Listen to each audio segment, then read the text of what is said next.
சாது ஒருத்தர் மலைப்பகுதியில குதிரையில வந்துகிட்டு இருந்தாரு. அவர் வர்ற வழியில பாதையோட ஓரமா ஒருத்தர் மயங்கி கிடந்தாரு.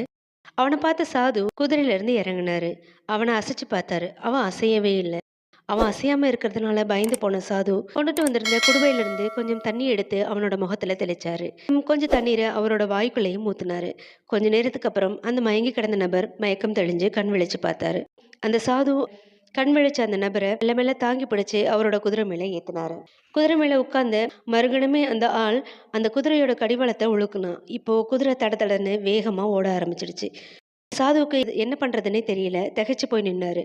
அப்போதான் அவருக்கு மயங்கி கிடந்தது ஒரு திருடன் அப்படின்றது புரிஞ்சுது. நடிச்சு தன்னை ஏமாத்தி இருக்கிறது தான் அவருக்கு புரிய வந்துச்சு. குதிரை இல்லாததுனால இரவு முழுக்க நடந்து நடந்தே அவரோட வீட்டுக்கு வந்து சேர்ந்தாரு அந்த சாது. சில தினங்களுக்கு அப்புறம் சந்தைக்கு ஒரு குதிரை வாங்க போனாரு அந்த சாது. அங்க குதிரைகள் விக்கிற இடத்துல அந்த திருடனும் இவரோட குதிரையோட நின்னுக்கிட்டு இருந்தான்.